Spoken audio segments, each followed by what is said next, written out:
समीचीन विकल्पों का सम्यक समाधान। सुनिए परम पूज्य श्रमण श्री सुप्रभ सागर जी महाराज के मुखारबिंद से YouTube चैनल सुप्रभ उवाच पर शुभाशीष परम पूज्य श्रमणाचार्य 108 श्री विशुद्ध सागर जी महाराज। सानिध्य श्रमण सुप्रभ सागर जी महाराज, श्रमण प्रणत सागर जी महाराज। पुणे आर्जक श्री रविंद्र जयश्री, कुमारी परिणा गहाणकर अमरावती, 100 मोक्षता राजस डोन गावकर औरंगाबाद।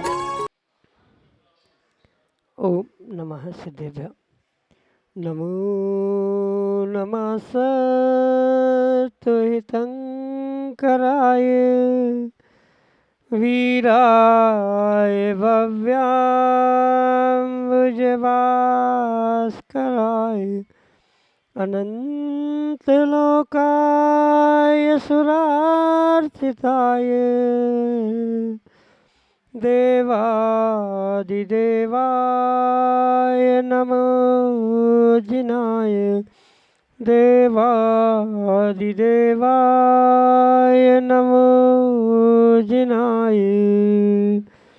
पंच परमेष्टि भगवान की परम पूज्य आचार्य भगवंत गुरुवर विशुद्ध सागर जी मुनि महाराज की, परम पूज्य मुनि श्री प्रसम सागर जी सुप्रभ सागर जी महाराज की।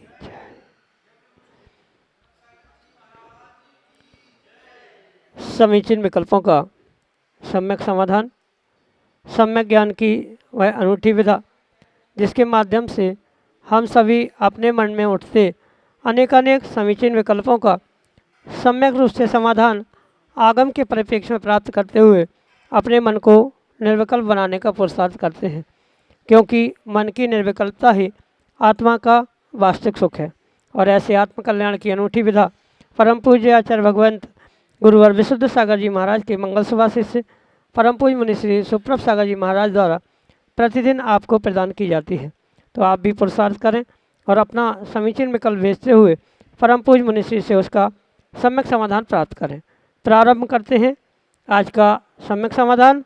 और आज के पहले विकल्प के लिए बसमत महाराष्ट्र से 100 नीता पोफाड़कर महाराज जी के चरणों में बारंबार नमोस्तु करते हुए अपना प्रश्न रख रहे हैं कि महाराज जी पूजन की पंक्ति में एक 10 लक्षण की पूजन की पंक्ति आती है कि कठिन वचन मत बोल, पर निंदा और झूठ सज, सांच जवाहर खोल, सतवादी जग में सुखी। इसका क्या अभिप्राय है? हमारे समीचीन विकल्प का सम्यक समाधान करने की कृपा करें। नमोस्तु महाराज जी, नमोस्तु। ओम नमः सिद्धम। परम पूज्य आचार्य भगवान गुरुवर विशुद्ध सागर जी महाराज की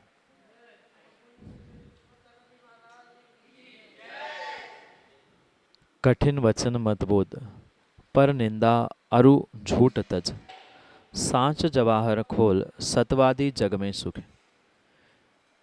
ये जो पंक्तियाँ 10 लक्षण पर्व के पूजन में कई बार आपने पढ़ी है, वहाँ सत्य धर्म की विशेषता समझाने का प्रयास किया जा रहा है कि सत्य धर्म जो 10 लक्षण धर्म में पूजन के समय में कई बार इन पंक्तियों के साथ आप याद करते हैं।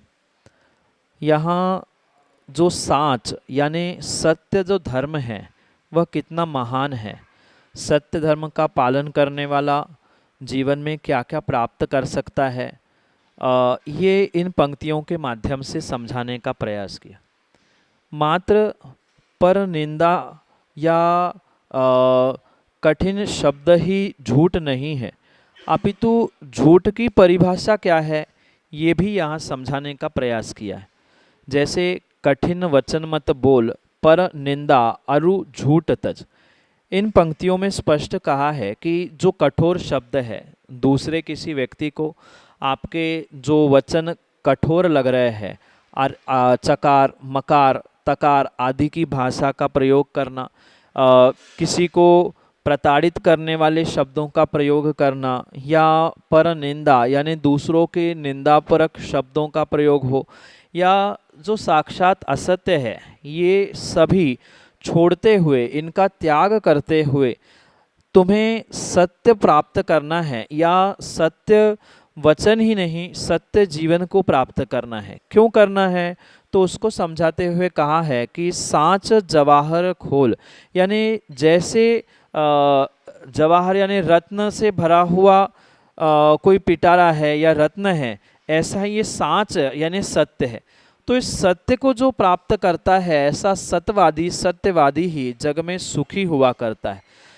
जो कथा आपने सुनी है उस सत्य के विषय में, उस असत्य बोलने के कारण से जो नरक जाने वाला राजा, सत्य बोलने वाला वसु, नारद आदि की जो कथा है, उस कथानक को लेते हुए ही यहाँ पर ये समझाने का प्रयास किया है कि जीवन में सत्य प्राप्त करने वाला, सत्य जीने वाला, सत्य वचनों का प्रयोग करने वाला ही संसार में, इस जगत में सुखी हो सकता है। इसके पीछे का उद्देश्य यही है कि आप झूठ छोड़ते हुए सत्य का सहारा ले। उत्तम सत्य जो मुनिराजों के पास है वैसा नहीं सही, पर कुछ अंशों में ही सत्य को प्राप्त करते हुए अपने जीवन को बदलने का प्रयास करें। यही आपके लिए सम्यक समाधान। पंकज बोहरा, नागपुर, महाराष्ट्र से अगले समीचीन विकल्प के लिए। परम पूज्य गुरुवर के पावन चरणों में त्रिवार नमोस्तु नमोस्तु नमोस्तु। मैं पंकज बोहरा, महामंत्री पावस वर्षायक समिति। गुरुवर, मेरा एक प्रश्न है, एक शंका ऐसी है कि आजकल देखा जाता है कि भोजन बनाते समय और भोजन करते समय लोग प्रवचन सुनते हैं, तो वह आगम के अनुसार उसका क्या उचित है, और शरीर शास्त्र के अनुसार क्या ये उचित है कि भोजन बनाते समय और भोजन करते समय लोग प्रवचन सुनते हैं, तो क्या ये उचित है कि आगम के परिवेश से इसका क्या अर्थ निकलता है? नमोस्तु गुरुदेव, नमोस्तु गुरुदेव, नमोस्तु गुरुदेव।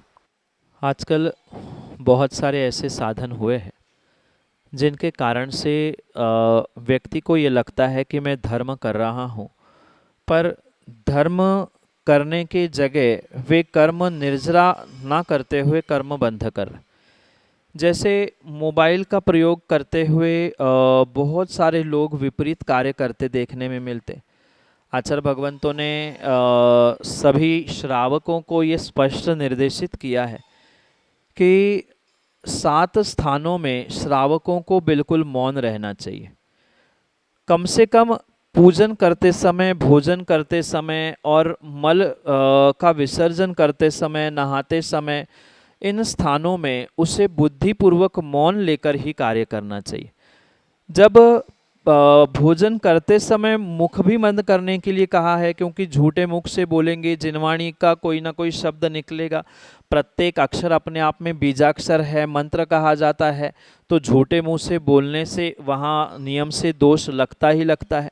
और यही स्थिति आज वर्तमान में मोबाइल जैसे साधनों का प्रयोग करते हुए बहुत सारे लोग जो विपरीत कार्य कर रहे हैं, मतलब भोजन करते हुए उन प्रवचनों को सुनना है।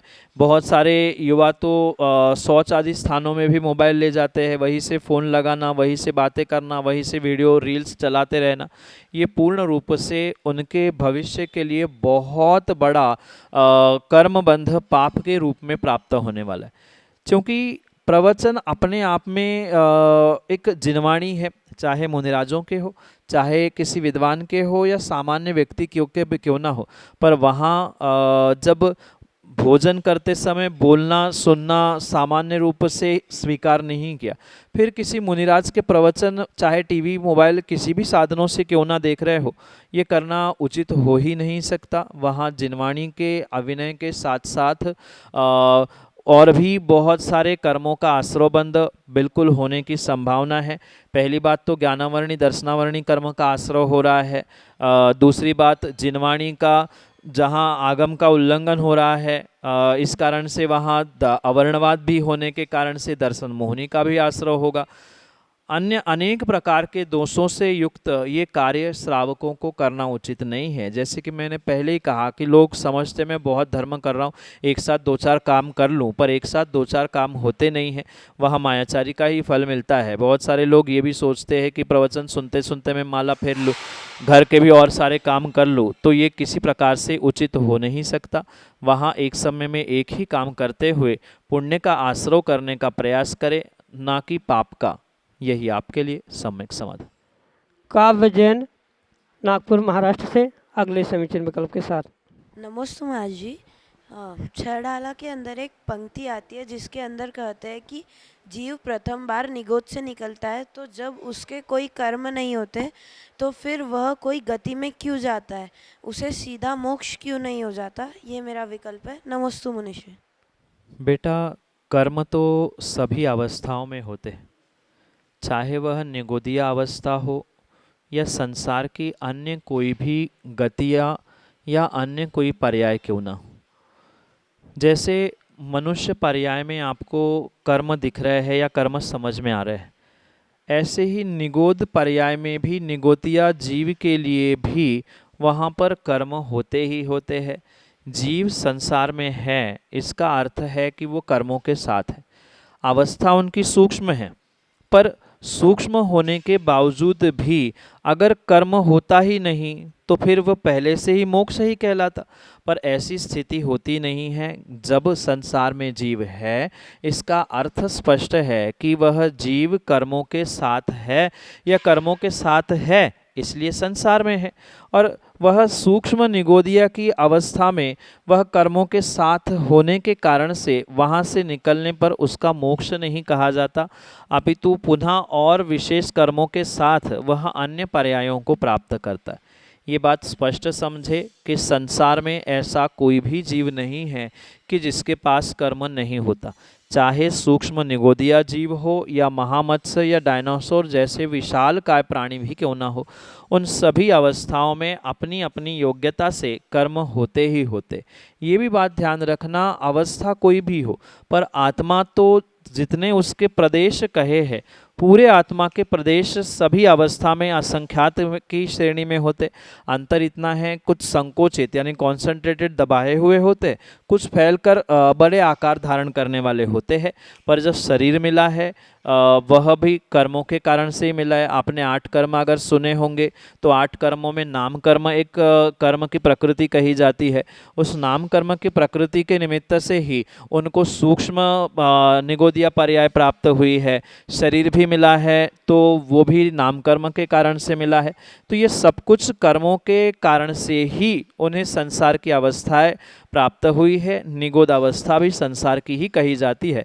इस कारण से वहाँ निकलने का अर्थ मोक्ष होना नहीं है, अपितु दूसरी पर्याय को प्राप्त होना। जब तक 8 कर्म पूरे जीव के साथ है या 8 में से कोई भी कर्म की प्रकृति मूल या उत्तर रूप से उनके पास है तो पूर्ण रूप से वह संसारी कहलाते हैं। मोक्ष उनका कर्मों के पूर्ण नाश से ही होना संभव है।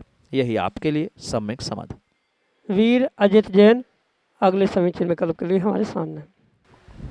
महाराज जी, जैसे इंदौर में जो भट्टाचार्य महोत्सव हुआ था उसमें मतलब हुआ क्या था, कुछ समझा ही नहीं था क्या वो। शायद आपने 5 परमेष्ठी में से तीसरी परमेष्ठी आचार्य परमेष्ठी का नाम सुना होगा। तो जो दीक्षा शिक्षा देते हैं ऐसे उन मुनिराजों को आचार्य परमेष्ठी कहा जाता है। और ऐसे आचार्य परमेष्ठी को जब अपने गुरु का पट्ट, अपने गुरु की परंपरा प्राप्त होती है तो उसे पट्टाचार पद कहा जाता है। और उस पट्टाचार पद को बहाल करने के लिए या उस आयोजन को परिपूर्ण करने के लिए जो उत्सव महोत्सव मनाया जाता है या मनाया गया था, उसका नाम पट्टाचार महोत्सव के रूप में कुछ महीने पहले आपने देखा था। जैसे आपने कई स्थानों पर देखा होगा, दीक्षा दिवस महोत्सव कहा जाता है, पंचकल्याणक महोत्सव कहा जाता है। महोत्सव का अर्थ होता है आयोजन, कोई प्रोग्राम। तो जब आचार्य विशुद्ध सागर जी महाराज को उनके गुरु गणाचार्य विराग सागर जी का पट्ट, उनकी परंपरा, उनका संघ, उनकी सब जिम्मेदारी उनके समाधि के उपरांत सौंपी गई, तो वह जो सौंपने का कार्य था, गुरुजी तो अपने समाधि के पूर्व कह के चले गए गणाचार्य विराग सागर जी, पर अब उनको पट्टक पर या उस परंपरा पर मुखिया के रूप में, आचार्य पहले से होने पर भी संघ की व्यवस्था के रूप में कैसे बिठाया जाएगा, कहीं एकांत में बिठाल जाएगा तो समाज स्वीकार करे ना करे। इस उद्देश्य से महोत्सव के रूप में ये पट्ट परंपरा उन आचार्य परमेष्ठी को बहाल करने की, प्रदान करने की, भेंट करने की जो व्यवस्था थी उसे पट्टाचार महामहोत्सव के रूप में कहा जाता है। ये व्यवस्था आज की नहीं अपितु ऐसे कई अन्य भी उदाहरण आगम ग्रंथों में प्राचीन समय में प्राप्त होते हैं। गुरु का पट्ट यानी परंपरा, जैसे वर्तमान में भी आप देखना बेटा बड़ा हो जाता है तो पिता अपनी जिम्मेदारी, अपनी दुकानदारी उनको सौंपकर अन्य कार्यों में, धर्म कार्यों में लग जाते। ऐसे ही यहाँ संघों की या आचार्यों की व्यवस्था कही जाती है। गुरु ने अपने योग्य शिष्य को अपने जाने के बाद, मेरे जाने के बाद ये परंपरा या ये संघ संभालेगा ऐसी घोषणा की। तो जैसे वसीयत लिखना कहा जाता है, आप थोड़े से और बड़े हो जाने पर आपको ये बातें और स्पष्ट समझ में आएगी कि पिता अपने बेटों के नाम से वसीयत लिख के चला जाता है कि मेरी जितनी भी प्रॉपर्टी है मेरे जाने के बाद बेटों की है। तो ऐसे ही गुरु भगवंत आचार्य विराग सागर जी महाराज ने अपनी संघ आदि की व्यवस्था पूरी, जो संघ व्यवस्था, पट्ट, परंपरा, जिसे आप आपकी भाषा में एक धार्मिक प्रॉपर्टी भी कह सकते हैं, तो अपनी धार्मिक प्रॉपर्टी शिष्य को प्रदान की। पर मात्र उन्होंने घोषणा की थी, पर पद पे बिठालना, संस्कार करना, जन सामान्यों से स्वीकार कराना, अन्य साधुओं से उसकी सहमति लेना, ये सामूहिक रूप से कराने के उद्देश्य से ये पट्टाचार महामहोत्सव मनाया जाता है या मनाया गया था। ये विशेष रूप से उस परंपरा को निभाने के लिए या गुरु की परंपरा को आगे बढ़ाने के लिए एक महोत्सव के रूप में मनाने के कारण से इसे पट्टाचार महोत्सव कहा गया था। यही आपके लिए सम्यक समाधान। जैनम जैन अगले समीचीन विकल्प के साथ। नमस्ते महाराज जी, मेरा प्रश्न ये है कि हमें ऋषि मंडल में जैसे देवियाँ होती है, काली, कली, कली प्रिय, तो उन्हें हमें पूजना चाहिए क्या? क्योंकि जैसे हम माता पद्मावती माता को पूजते हैं, क्योंकि पद्मावती माता को पूजने पर कुदेवियों को हम पूजते हैं, इसका पाप लग जाता, पाप नहीं लगता है, इसका समझ। ऋषिमंडल स्तोत्र में जो बहुत सारे देवियों के नाम आते हैं, वह देवियाँ, जैसे आपको पद्मावती देवी का नाम पता है, ऐसे ही ये शासन रक्षक देव और देवताओं देवियों के नाम कहे जाते। क्योंकि पद्मावती तो मात्र तीर्थंकर पारसनाथ भगवान के शासन काल में उनकी शासन देवी के रूप में प्रसिद्ध हुई। ऐसे ही अंबिका आदि आदि बहुत सारी देवियाँ तत्तद तीर्थंकरों के रूप से देव और देवी, यक्ष यक्षिणी, देव देवी आदि के रूप में ये सब व्यवस्था आगम ग्रंथों में, तिलोय पण्णति जैसे बहुत सारे ग्रंथों में आचार्य भगवंतों ने प्रदान की है। इसलिए इन देवियों का वहाँ उल्लेख प्राप्त होता है, क्योंकि प्रसिद्धि में पद्मावती देवी का वर्णन प्राप्त होता है, पर अन्य और भी बहुत सारी देव और देवियों की व्यवस्था आगम में लिखी है। और इन शासन रक्षक देवी देवताओं का ही उल्लेख करने की अपेक्षा से ऋषिमंडल स्तोत्र में इन सबका स्मरण किया जाता है। इन लोगों को याद करते हुए उनके नाम वहाँ पर लिए जाते हैं। पर ये ध्यान रखना, इनकी पूज्यता मात्र शासन रक्षक देवी देवताओं के रूप में ही है। किसी प्रकार से वे परम पूज्य नहीं हो सकते। पंच परमेष्ठी के समान उन्हें पूजा नहीं जा सकता। पंच परमेष्ठी सच्चे देवशास्त्र गुरु, इनकी श्रेणी अलग है। ये उनके सेवक, ये उनके शासन रक्षक देवी देवता है। एक सम्यक दृष्टि व्यक्ति जैसे दूसरे सम्यक दृष्टि जीव की अगवानी, उनकी पूजा, उनका सम्मान करता है, उतने ही हद तक उनका सम्मान, उनकी पूजा होनी चाहिए। उससे अधिक किसी भी प्रकार से उन्हें भगवान मानकर पूजना ये उचित नहीं है, क्योंकि वे शासन की रक्षा कर रहे हैं, देवशास्त्र गुरु की सेवा कर रहे हैं, व्यवस्था कर रहे हैं। तो जो भी देवशास्त्र गुरु की सेवा करने वाला है वो सब कुछ अपना कार्य छोड़कर व्यवस्था में लगा है, इसलिए सम्माननीय है। मात्र उसका सम्मान उस अर्घ्य पूजा आदि से किया जाता है, पर उन्हें परम पूज्य नहीं माना जाता। और इसी श्रेणी में अनेक अनेक और भी देवी और देवताओं के नाम प्राप्त होते हैं, जिनको उन ऋषिमंडल स्तोत्र आदि में उल्लेखित करने का प्रयास किया गया। यही आपके लिए सम्यक समाधान। सतीश पेंडारी, संयोजक गुणाम्बोदरी पावस योग समिति 2025 नागपुर महाराष्ट्र से। अगले समीचीन विकल्प के साथ। मैं सतीश जैन पेंडारी, नागपुर, संयोजक गुणाम मोदी पावस योग 2025। गुरुदेव के चरणों में त्रिवार नमोस्तु नमोस्तु नमोस्तु। हे गुरुदेव, मेरी एक शंका है या प्रश्न है, जब भगवान का जलाभिषेक करते हैं तो कई जगह यह मान्यता है कि पानी थोड़ा गर्म करके उबाल के लेना चाहिए, और कई जगह ऐसा कहता है कि जैसा जल है उसी जल से अभिषेक करना चाहिए। तो वास्तविकता में क्या करना चाहिए? नमोस्तु गुरुदेव। भगवान का अभिषेक करते समय ये बहुत सारे तर्क वितर्क आते हैं कि अभिषेक गर्म पानी से क्यों करना। कुछ लोग कहते हैं कि पानी प्रासुक नहीं है तो फिर भगवान का अभिषेक कैसे। ये अवश्य यहाँ पर ध्यान रखना होगा, क्योंकि ये एक व्यवस्था कई वर्षों से चलती आ रही है, और आपने भी देखा होगा कि समय समय पर बहुत सारी व्यवस्थाएं बदलती आई है और बदलती रहने वाली।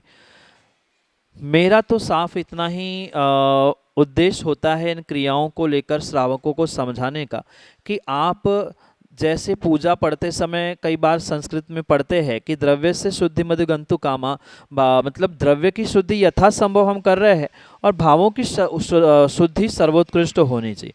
तो कोई भी पूजन पाठ अभिषेक आदि कार्य करते समय अगर हमें संकल्प विकल्प उत्पन्न हो रहे हैं या अन्य किसी प्रकार से भावों की विशुद्धि हो रही है, तो आपका पानी कितना ही प्रासुक हो चाहे ठंडा हो, वह आपके कर्म निर्जरा के लिए साधन नहीं बन सकता। भावों की विशुद्धि हमारी किससे बन रही है, ये हमें सबसे पहले ध्यान रखना होगा, क्योंकि अगर इन बातों में श्रावक उलझकर जो समाज की दो फाक में व्यवस्था हो गई है कि ये पंथ वो पंथ, तो ऐसी कहीं भी आगम में व्यवस्था नहीं है। जो उत्कृष्ट से उत्कृष्ट द्रव्य श्रावक को प्राप्त हो, उन उत्कृष्ट द्रव्यों से ही भगवान की पूजा आराधना अभिषेक आदि सब कुछ करने की व्यवस्था कही है। पर थोड़ा सा लॉजिकली अगर हम समझे इस विषय को लेकर, तो पानी चूँकि उसकी मर्यादा आगम में 48 मिनट की कही है छानने के बाद, तो कम से कम छान कर तो प्रयोग करना ही करना चाहिए। अगर छान के नहीं करेंगे तो फिर तो बहुत बड़ा दोष और अपराध हो जाएगा। पर उसके साथ ये भी ध्यान रखें कि अगर पानी थोड़ा सा भी प्रासुक कुनकुना किया है और पुनः उसको अपने स्वभाव में लाया है, क्योंकि कई स्थानों पे हमने देखा कि इतना तेज़ गर्म पानी होता है कि प्रतिमा का भी क्षरण या धातु की प्रतिमा है तो उसका भी रंग कई बार बदलते देखने के लिए आता। तो गर्म उबलते हुए पानी का तो कहीं उल्लेख ही नहीं मिलता। हाँ, प्रासुक पानी का प्रयोग करना, प्रासुक जल हो, ये व्यवस्था कई पूर्व आचार्यों के अभिषेक पाठ या उनके वर्णनों में प्राप्त होता है। पर प्रासुक का अर्थ बहुत गर्म नहीं है। प्रासुक करने के बाद जैसे उसे नॉर्मल होने के बाद प्रयोग किया जाएगा तो उसके साथ लॉजिकली उस गंधोदक की भी मर्यादा बढ़ती है। इस उद्देश्य से ये व्यवस्था कही जाती है। पर जहाँ अन्य द्रव्य मिश्रित करते हुए पंचामृत आदि अभिषेक हो रहा है, वहाँ तो वैसे ही द्रव्य मिलने से उसकी 6 घंटे की मर्यादा हो गई है।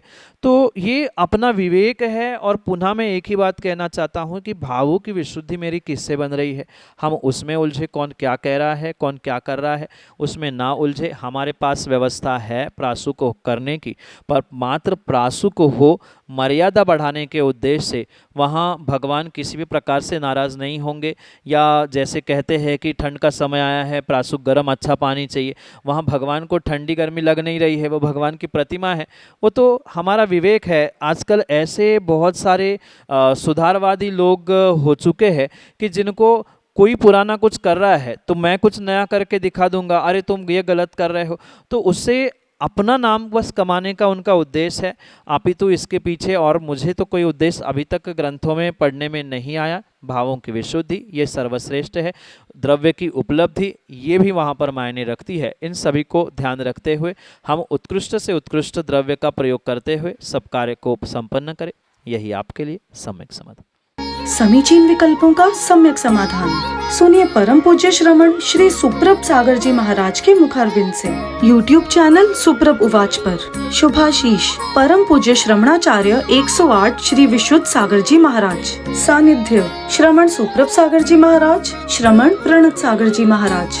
पुणे आर्जक श्री रविंद्र जयश्री, कुमारी परिणा गहाणकर अमरावती, 100 मोक्षता राजस डोन गावकर औरंगाबाद।